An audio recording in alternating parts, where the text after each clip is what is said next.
يواصل المنتخب الجزائري نتائج الإيجابية خلال التوقف الدولي الأخير بعد فوز كبير وعريض أمام منتخب غواتيمالا ب7 أهداف كاملة مقابل 0 في مباراة بان فيها محاربي الصحراء بقوة كبيرة خاصة من الناحية الهجومية، وين قدم المنتخب الوطني أداء مقنع خلى الجماهير تتفاعل بالزاف قبل الاستحقاقات القادمة. وما حبستش النتائج الإيجابية هنا، وين واصل المنتخب الجزائري عروضه القوية وحقق تعادل مهم أمام منتخب الأوروغواي في مباراة كانت قوية تكتيكيا وبين تطور مستوى المنتخب الوطني وقدرته على مجاراة المنتخبات الكبيرة. وبعد هاد النتيجتين ولا بزاف من الأنصار يتساءلوا على ترتيب المنتخب الجزائري في تصنيف الفيفا، وشحال ربح من نقاط بعد هاد المباراتين، وكيفاش ولا ترتيب محاربي الصحراء بعد نهاية التوقف الدولي.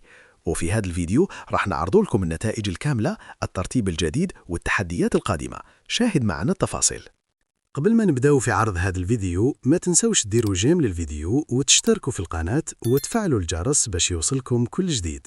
دخل المنتخب الجزائري المباراة الأولى أمام غواتيمالا بقوة كبيرة، وين فرض سيطرته من البداية وسجل 7 أهداف كاملة في مباراة بينت القوة الهجومية الكبيرة لمحاربي الصحراء والانسجام الواضح بين اللاعبين، خاصة مع تنوع الأهداف والضغط العالي طيلة المباراة. أما في المباراة الثانية أمام الأوروغواي فقدم المنتخب الجزائري مباراة قوية تكتيكيا، ونقدر يجاري منتخب عالمي وفرض أسلوب لعبه في عدة فترات من اللقاءات، وانتهت المباراة بتعادل مهم أكد بل المنتخب الوطني ولا أكثر توازن دفاعيا وأكثر نضج تكتيكيا قبل التحديات القادمة. وفي ترتيب الفيفا ولحد الآن حسب موقع فوتبول رانكينج المتخصص في الحساب بعد كل المباريات الدولية، حافظ المنتخب الجزائري على نفس المرتبة رغم النتائج الإيجابية، وين ربح المنتخب الجزائري أكثر من 3 نقاط بعد الفوز على غواتيمالا والتعادل أمام الأوروغواي. لكن رغم هذا بقى المنتخب الجزائري في المرتبة 28 عالميا برصيد 1564.26 نقطة بسبب نتائج إيجابية لمنتخبات أخرى كذلك. وعلى المستوى الإفريقي يحتل المنتخب الجزائري المرتبة الرابعة إفريقيا خلف كل من منتخب المغرب ثم منتخب السنغال وبعدهم منتخب نيجيريا.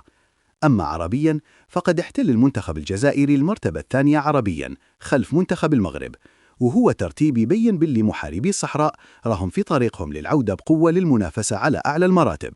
والمحطة القادمة راح تكون قوية، وين يواجه المنتخب الجزائري منتخب هولندا وديا في شهر جوان في مباراة راح تكون اختبار حقيقي لمحاربي الصحراء قبل المونديال. وتعتبر هذه المرتبة إيجابية بزاف، خاصة بعد الفترة الصعيبة اللي مر بها المنتخب الجزائري قبل وصول المدرب فلاديمير بيتكوفيتش اللي قدر يرجع التوازن والانضباط للمنتخب الوطني.